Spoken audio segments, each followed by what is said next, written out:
なんであんたばっかり笑ってるの。また私の幸せを奪うのね。こ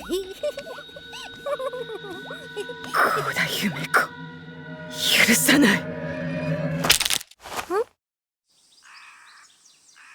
あ、ごめんなさい。道に迷ってしまって。What's good, anime enthusiast? And do we have an episode today for Plus Size Misadventures? This episode has it all. Has everything that what you want, could possibly want, and then some. Everybody's shown up. We got it all. And Rikako makes an appearance in the best way possible. No, not even just Rikako shows up. No, it is like a clash of the titans. Rikako and Yumiko actually meet into the second to the last episode, and this episode was just so much to reveal, so much for the characters getting involved, and just setting up that next episode for when I watch it next week. I'm ecstatic, I'm excited, and I'm ready to see how it all ends. This, to be honest, I think this is my favorite episode out of everything that I've seen so far, because it's just, it goes up and up and up, and you climax into the middle, you keep it there, you go back down, and it raises it back up, because even after the intermission, even after the meeting of Rikako, there's still just a little bit more left that makes you thinking. And you know what? We still don't have all the answers afterwards. Sure, we know the ending, we know the aftermath, and we kind of know the beginning, but there's these loose little details, these little connecting points that we still just don't know. Can we guess? Yes. Will we be right about it? Most likely not. But I have like 2 pages of notes on this. So yeah, that means there's a lot to talk about. I mean, some of it's more or less like, directional elements and things like, jog my memory on what things going on. But there's a lot in this episode for real. And this intro is already too long. So let's go. So we begin the episode with an advert on the actual ramen chips on Yumiko's idea. And I'm just gonna tell you, I would not eat these chips after seeing that advert at all. I'd be like, nah. I wouldn't. I think maybe I would try it if all of my friends were like, hey yo, you gotta check out these chips. Maybe then, but seeing that ad, nah. And that's, to be expected. It's cultural differences. The more overseas they have their adverts, there's a lot more thought and effort, and details and theatrics put into it, that if a Westerner saw it, he'd be like, bro, that's so wacky, it probably tastes bad. But not for these chips. Everybody loves them. It's being sold out everywhere, even in supermarkets and gas station stores. And the helper is talking to Kisuke, is like, man, this thing exceeded our expectations in 2 weeks. It's all the rage. We got a hit. And Kisuke's like, let's get an outdoor barbecue arranged for the planning division to celebrate the successful launch. And the planning division team, they're looking at the email of the actual announcement of the barbecue, and they're all excited. Everybody's happy. Then Yumiko goes over to Mizuno and says, hey, let's invite Degawa. And I'm like, yeah, because Degawa helped out with the design, so she should be there as well. Slam cut to Kisuke and Rikako having dinner inside the hotel, like before. And it's still awkward as ever. Kisuke tries to make a conversation. It's like, this food is good. And Rikako is just staying silent. And Kisuke gets a text message. He looks at it. It's Yumiko talking about the barbecue. She's excited. She's happy to go. He smiles. And then Rikako catches that smile. And she says, hey, you seem happy. And Kisuke goes like, yeah, I'm happy. I'm actually having fun, being the VP. The launch was a success. I'm growing into my VP role. I'm it's nice to see the new team in the planning division actually doing great and everything's going great. And then while Kisuke is like talking to it, Rikako in her mind is like saying, don't leave me, don't leave me. It's like she sees Kisuke being happy, and internally, like, she knows that Kisuke's not happy with her. But if Kisuke has found his happiness, then he's gonna leave Rikako, and Rikako doesn't want that. She's getting scared, she's getting desperate. But we don't have time to worry about that because it's barbecue time. All the employees are talking amongst each other, they're having fun, they're eating, and Yumiko's planning division crew, they roll up, they're looking around, they see Kisuke over there grilling. They're like, let's go help him. They all go. Kisuke greets them, they do the greetings, and then Kisuke sees Mizuno walking up. Kisuke goes over and says, hey Mizuno, how you doing? And Mizuno still standing on business, not saying a single word. I gotta admit, give credit to Mizuno. Man is holding that grudge or whatever to its fullest. He has peak game. He needs to be studied. But Yumiko wasn't having it. She gives him the death stare, the little guilty. It's like, hey, we talked about this. You promised me to be nice after our little trip in Hokkaido. And Mizuno begrudgingly says, thanks for the barbecue, and walks off. Doesn't even look at Kisuke. He just walks off. He didn't want to deal with it. And after that, a little while after, Degawa pops up. Yumiko goes over there to talk a little bit. Then she pulls her over to Kisuke and goes like, hey Kisuke, it's Degawa. And then she kind of leaves them alone to talk, and it's a little awkward silence and small talk. Then Yumiko pops back in and gives them some food. It's like some s'mores on some sticks. And after both of them eat it, both of them instantly come up with the same marketing idea for like having s'mores dipped, having like a dip for s'mores, which honestly doesn't sound too bad. I'm not gonna lie to you. And they both look at each other and they laugh, and it's harkening back to the old days of when they used to be on a team together doing work. And then Degawa goes like, hey Kisuke, I promised Yumiko that I would hope for a day to where things can go back to the way they were and we can be happy for everyone.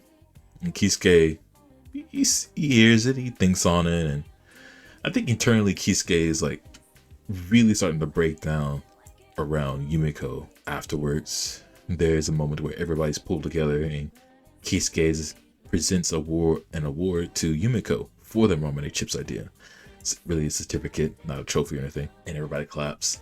Yumiko gets on the mic, speaks a few words, highlighting everyone that helped in the marketing, in the making of the product. It's a sweet moment. And then of course it has to devolve into comedy where she's like, and then I want to thank myself on how everything got done.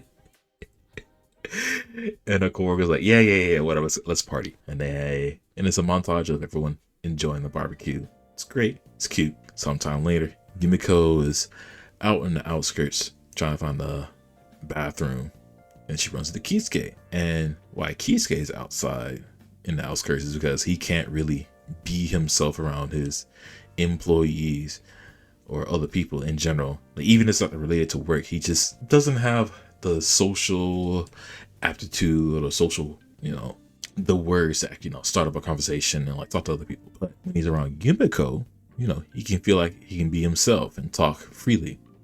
And Yumiko goes like, Kisuke, you gotta open up with a compliment and start from there, giving him some advice.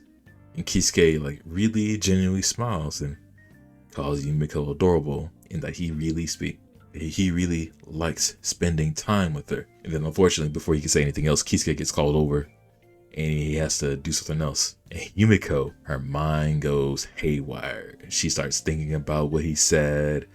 She goes berserk. He's like, wait, is that a proposal?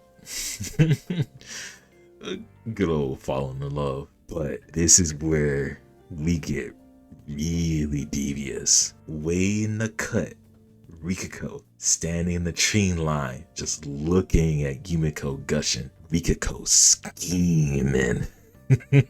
She's like, you took my happiness again. Wait, what again? What you talking about, Rikako? What you mean?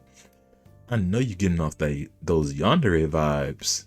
Like you want to do something, Yumiko. And then Rikako steps on a branch Immediately when she gets caught, switches faces.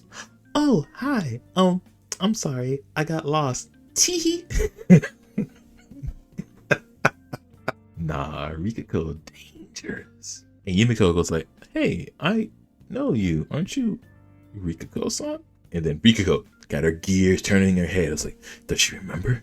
Does she know? And Yumiko starts to mention everyone that's like, involved around Rikako. Mizuno, Kisuke, and even Degawa. And Rikako, does like a small, soft little smile on her face. Starts remembering the good old times that she had with everyone, speaking with them, hanging out. And while she's talking on, there's a phrase that she says that Yumiko internally feels like she's heard before. And while Yumiko's stuck in her head, Rikako goes like, hey, Goto-san, you okay? I think this is a little slip up because Yumiko said, hey, how do you know my name? Did we meet? And then obviously Rikako smiles and goes, no. Just lying immediately to her face. And then Kisuke yells out Rikako's name, darts into the scene, gets in between both of them, and starts pressing Rikako. Like, what you do to Yumiko? What you mean, Kisuke? Ain't not happened yet.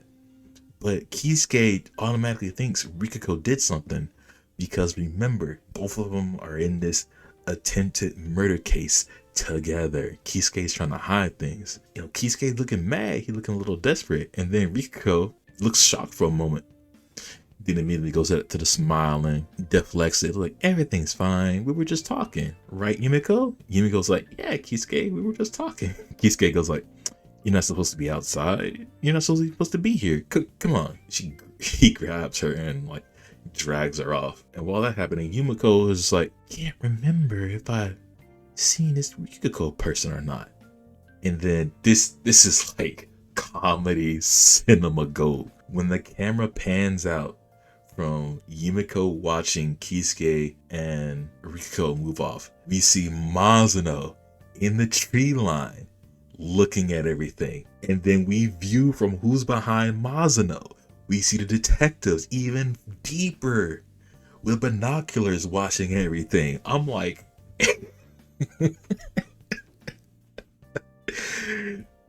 what are we doing? This is the Super Smash Bros. Ultimate of like everybody's here. Like literally everybody involved is here right now in the woods. And I do want to point out, I don't know if Mizuno led the detectives here, because if you just look at his face, it looks like his eyes are like looking in the direction of where the detectives are. But if you look at the previous frame, you can see that the tree is on the opposite side of where he's looking. And if you put onto the frame of where the detectives are, it does match up.